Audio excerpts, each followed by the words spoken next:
რაც შეეხება თქვენ კითხვას, რატომ არასაჯაროებს საფრანგეთის საელჩო, აი გიპასუხებთ, ესე ვთქვათ, ჯიმრიშის სიტყვებით, რახან ეს თემა არის. ჩვენ უნდა მივყვეთ ფულს.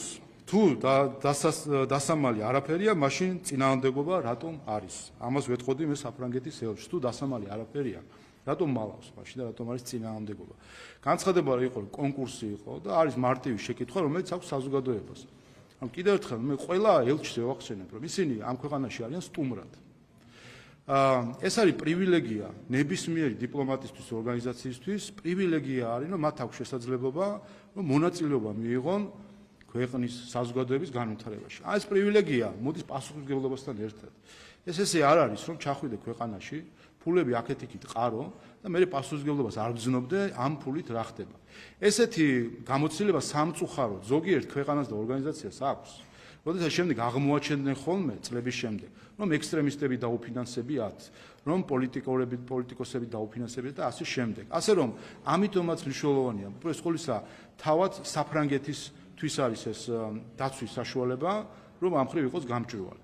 თუმცა, როგორც ხედავთ, საფრანგეთის ელჩს არ სურს გამჭვირვალობა და მიუხედავად იმისა, რომ განცხადება იყო, ასე ვთქვათ, თითქოს ეს იყო კონკურსი, პასუხი არ არის, ამიტომ ჩვენ შეგვიძლია ვივარაუდოთ, როგორც ჩანს, რომ არაერთი კონკურსი არ ყოფილა და ეს არის ის მავნე პრაქტიკა, რაზეც დღეს ამერიკის შეერთებულ შტატების ადმინისტრაცია საუბრობს, როდესაც იყო გარიგებებით გრანტების გაცემა, იმისთვის, რომ ყოფილიყო რაღაც პოლიტიკური გავლენების გატარება. ეს ერთი. მეორე, ის სუბიექტი, ვისაც მისცა ფული საფრანგეთის ელჩმა, ისინი ყველა არიან პოლიტიკოსები.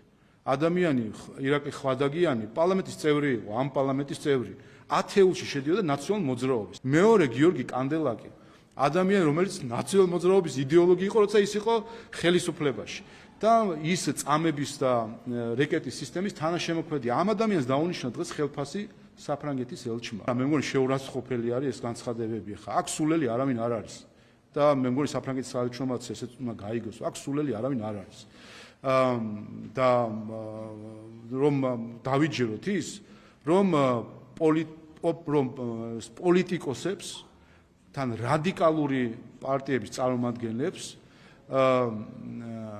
ფულს უხდის იმისთვის, რომ ტურისტული მარშრუტები დახაზო. სინამდვილეში მე მაქვს ეჭვი, რომ ეს არის აქციების დაფინანსება არაპირდაპირი გზით. ჩანს საფრანგეთის საელჩო ჩვენ ხალხად არ გვთვლის და რაღაც საკეთებს უკანა ეზო ჰგონია, როგორც ჩანს ზოგიერთს ჩვენი ქვეყანა.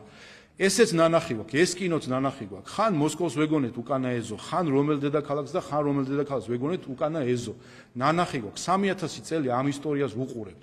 მაგრამ 3000 წელი იმასაც ვხვდებით, რომ საბოლოო ჯამში ქართველი ხალხი რჩება, იმიტომ რომ სიმართლის მხარეს არის და ისინი, ვისაც გონივართ ჩვენ უკანა ეზო, დაბალი ღობე, ხარი თუ რა შედარებაც არ უნდა იყოს, შემდეგ რა ემართებათ ხოლმე და როგორ არიან, ესეც კარგად ვიცით ისტორია.